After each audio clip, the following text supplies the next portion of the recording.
Former NBA player Malik Beasley facing federal charges accused in a sports gambling scheme, allegedly helping gamblers win hundreds of thousands of dollars by telling them he would underperform and then following through during the game.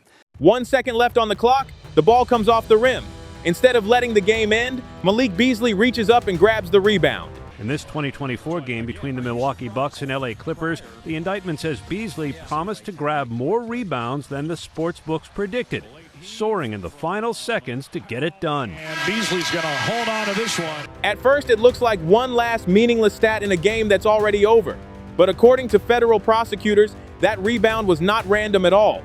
They say it was the final move in a betting scheme, a split-second play meant to cash a prop bet, not help his team. And the wild part is, they claim the receipts are right there in the text messages. Tonight, former NBA player Malik Beasley is facing federal charges accusing him of tailoring how well he played so sports gamblers could win hundreds of thousands of dollars. Prosecutors say Beasley, who made $60 million during his NBA career, accumulated multi-million-dollar gambling losses, and to pay off what he owed former teammate Ed Davis, agreed to underperform and at times overperform. This afternoon, that suspicion turned into something much bigger.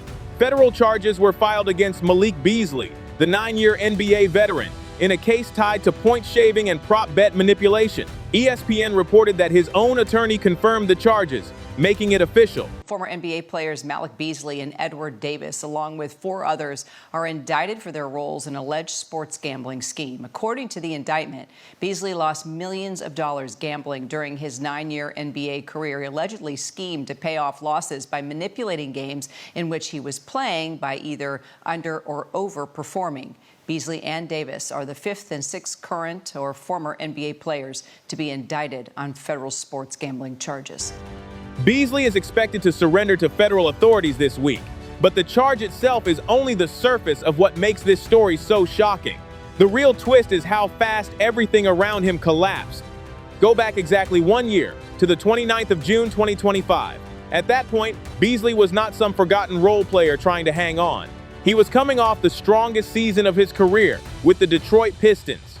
He averaged 16.5 points per game and knocked down 319 three-pointers in a single season, putting himself in a category only 5 players in NBA history had ever reached. His value had never looked higher. His future looked secure. Detroit was reportedly just weeks away from locking him into a 3-year, $42 million contract, the kind of deal that would have put a huge stamp on the comeback arc of his career. Then everything changed. His co-defendants collecting thousands of dollars from their alleged insider bets. All right, Davis, yes. The indictment quoted text messages allegedly between Beasley and Davis, who is also facing charges. Only way you can beat Vegas is sports betting. Everything else, they got the edge, Davis wrote. And Beasley responded, well, yeah. This case is the latest, David, in a crackdown on illegal sports betting and the athletes who allegedly participate. Tonight, Beasley's lawyer tells us his client maintains his innocence. The investigation hit, and the momentum vanished almost overnight. Detroit backed away from the deal. Other teams stayed far away. Instead of cashing in after the best year of his career, Beasley suddenly found himself completely shut out of the NBA. He spent the entire next season without a contract, watching the league move on without him while his name sat under a cloud of questions. Eventually, he signed in Puerto Rico just to stay on the court and keep his career alive in some form. Even that did not last. He was released in May. Your dumbass gonna get caught and you're gonna be out the league. It's what we call hustling backwards. Yep. I'm risking millions to make thousands. What are we doing? I'm risking millions to make thousands? I don't understand it. You can't even feel sorry for somebody because you brought this on yourself. And it looks so obvious. Like you sprinting down the court like your life depends on it to get this done. I mean, that ass whooping that Sua Cravens gave him in the apartment building in Colorado, you thought that would be enough from Malik Beasley. And it wasn't. And so Sua Cravens, my boy, put them paws on him, hands and feet. Y'all ain't, pull him up, pull it up. I know Sua Yeah. Cravens. Yeah. Sua Cravens, my dog, boy, put them hands. You thought that would have slapped some sense into him, and it didn't. And now the picture around him looks even rougher. As of this morning, Detroit's president said he has not spoken to Beasley in months. On top of that, Beasley does not even have an agent right now. Think about how hard that fall is to process. 1 year ago, he looked like a player about to land a major payday after the best season of his life. Now he is facing federal charges, out of the NBA, out of steady work, and seemingly cut off from the support system most players lean on when everything starts falling apart. That is what makes this case feel bigger than just one rebound with 1 second left. It is the story of how one tiny moment on the floor may have blown up an entire career behind the scenes. In just 12 months, the story flipped in the ugliest way possible. Malik Beasley went from being on the edge of a $42 million NBA payday to playing in Puerto Rico and now to federal court. That drop alone is brutal, but the deeper prosecutors dug, the more this stopped looking like one player making one desperate decision. According to the indictment, Beasley was not operating by himself. They say there was a whole network around him, and one of the biggest names tied to it is former NBA player Ed Davis, Beasley's old Timberwolves teammate from back in 2020. Davis was indicted too, and prosecutors are painting him as a central piece of the operation. Their claim is that Davis was not some random side figure hovering in the background. They say he acted like the gatekeeper, the guy helping move things along and keeping the scheme alive behind the scenes. Hi, Jason. Hi, Mr. Beasley. How are you feeling? He's good. We're going to be very, very quick. Okay. Mr. Beasley, he looks forward to fighting, right? He's fought every day. He's presumed innocent, and that has to mean something still, obviously. There's a bigger conversation here about the industry, about individuals and institutions that are profiting billions and billions of dollars and fueling addiction, and a larger, broader conversation that needs to happen at some point. Mr. Beasley respects everyone's privacy. He wants to move on with his life. He's a professional. He obviously has wide family support, fan support, and that's all we're going to say for now. We'll address the rest in court. This is only the very beginning of things. An arrest means nothing. An indictment means nothing. And that has to mean something, right? That he's presumed innocent. Today was a formality, and we look forward to moving on with the case, all right? The government's version of events is that Beasley was buried in gambling debt, allegedly owing millions of dollars. That is where Davis supposedly stepped in. But according to prosecutors, this was not a simple loan between former teammates. They say Davis fronted Beasley money to help cover those gambling losses, and the payback was not supposed to come in cash. Instead, the government alleges that Beasley agreed to manipulate his own stat lines in certain games. Not the kind of stuff that changes who wins or loses, at least not on paper.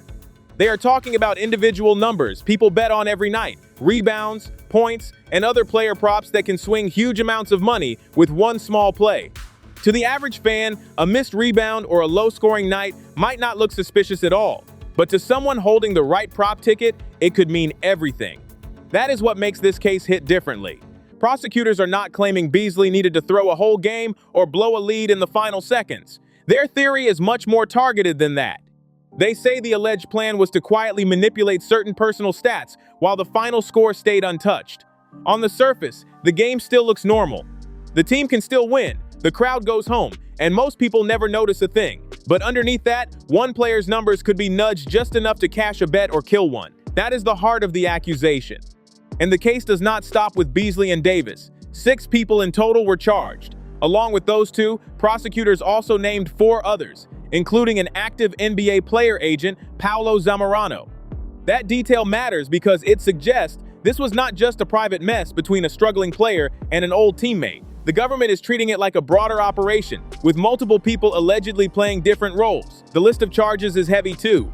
Prosecutors hit the group with sports bribery, wire fraud conspiracy, honest services fraud, and money laundering conspiracy, on top of other federal counts tied to the alleged scheme. This is not the kind of charging document built on vague suspicion or gossip floating around the league. The government is saying it can point to specific moments, specific communication, and specific games. In fact, prosecutors have already zeroed in on 4 separate games from the 2023-24 season while Beasley was with the Milwaukee Bucks. One of the first games they highlighted was January 26 against Cleveland. In that game, Beasley scored just 3 points. On its own, that stat line might not sound like much. Players have off nights all the time. But in the context of this indictment, prosecutors are treating games like that as possible pieces of a much bigger pattern, one they believe was tied directly to betting action and prearranged prop outcomes. One of the most revealing moments in the case came on March 21 against the Nets. According to prosecutors, Beasley was expected to stay under his rebounding line that night.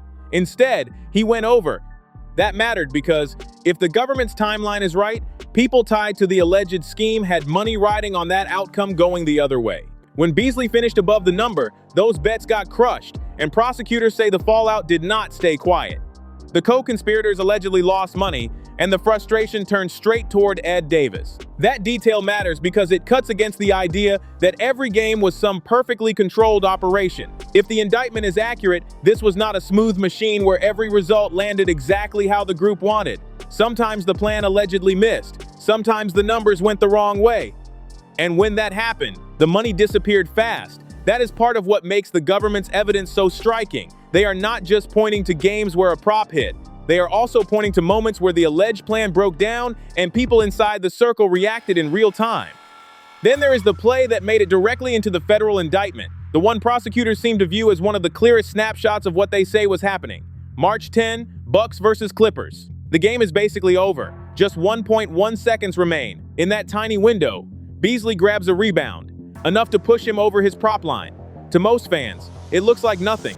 One last stat at the end of a game that is already decided. But according to prosecutors, that rebound carried major betting consequences.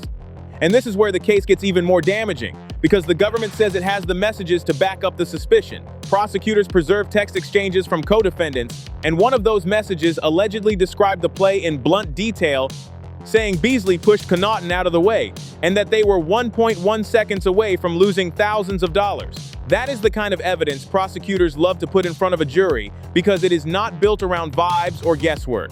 It is a direct reaction in the moment from people the government says were involved, talking about the exact play that changed the bet.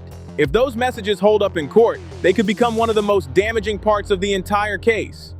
Not because a late rebound automatically proves criminal intent, but because prosecutors are trying to connect that rebound to a live betting arrangement, to the people allegedly profiting from it, and to private messages reacting as it happened.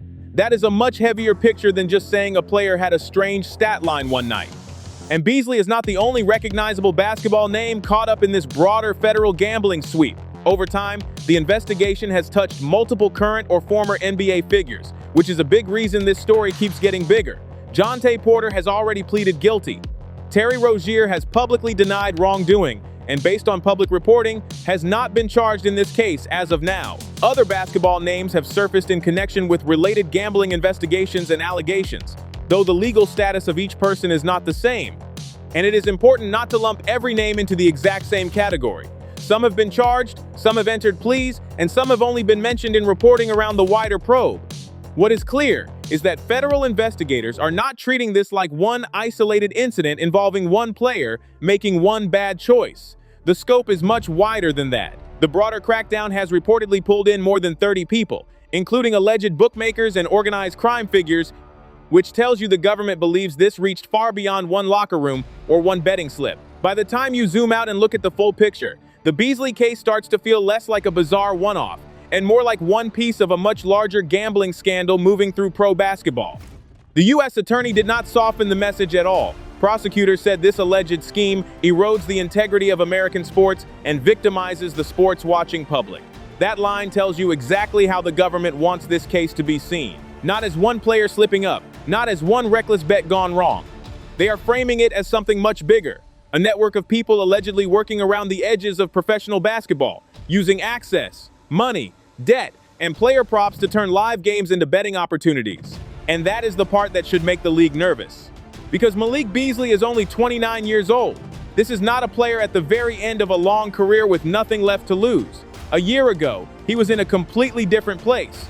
He was coming off the best season of his life, putting up numbers that had Detroit ready to pay him. He looked like a legit Sixth Man of the Year candidate, a proven scorer who had rebuilt his value and positioned himself for another major contract.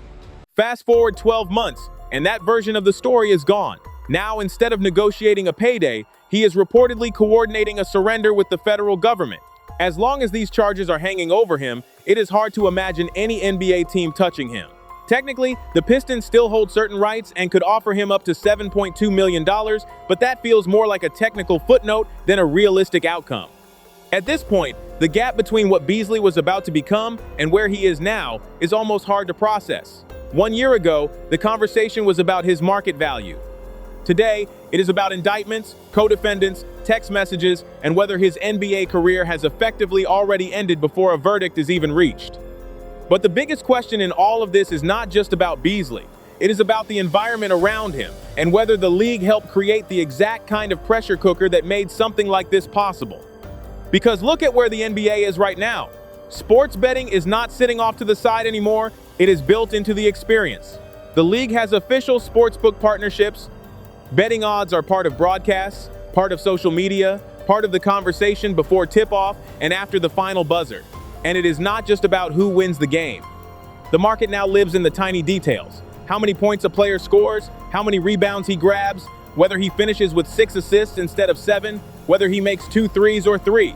The modern betting machine has turned every single stat line into a product. That matters because player props are different. They do not always require a team to lose. They do not always require a full game to be thrown. Sometimes all it takes is one strange rebound, one cold shooting night, one stat that moves half a step in the wrong direction. That is what makes this so uncomfortable. The line between normal basketball variance and suspicious betting behavior gets a lot harder to read when the entire system is built around micro events that can be nudged without changing the final score. And that is where the league has to ask itself a brutal question. Did it help build the exact conditions for this kind of scandal to grow? Because when the money is everywhere, when betting is pushed directly into the sport, when prop markets are available to anyone with a phone, and when a player with access is carrying real debt and real pressure, the risk does not stay theoretical for long. That is the fear sitting underneath this entire story. Not just what prosecutors say happened with Beasley, but whether there are more cases still buried under the surface. Whether this was one desperate player, one reckless circle, or a warning sign that the league has a much deeper problem on its hands. And if you are the NBA, that is the nightmare scenario. Not just one indictment, but the possibility that this is only the version that got caught. Because if the incentives are this obvious, if the prop betting market is this huge, and if one player's stat line can swing thousands or even millions of dollars without most fans noticing anything unusual, then the next scandal does not need to look dramatic. It could look ordinary. It could look like one rebound in garbage time, one missed shot, one player finishing with 5 boards instead of 7. That is what makes this story so dangerous for the league's credibility. It attacks the one thing sports cannot afford to lose: trust. So where does the NBA go from here? Does the league tighten rules around player betting exposure and access? Does it rethink how deeply it wants to tie itself to sports books and prop markets? Does it start treating unusual player stat betting patterns like a full-blown integrity threat instead of a side issue?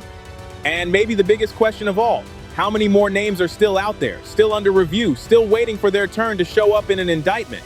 That is where this story leaves us. Malik Beasley's fall is shocking on its own, but the bigger fallout may be what this case says about the sport around him. If the government is right, this was not just a collapse, it was a warning. Drop your take in the comments. Do you think this is one isolated mess or the start of something a lot bigger for the NBA? And if you've been following ball stories and you want more deep dives like this, hit like, subscribe, and turn on notifications so you do not miss the next one. We've got more stories on the way, and this league drama is not slowing down anytime soon. Peace.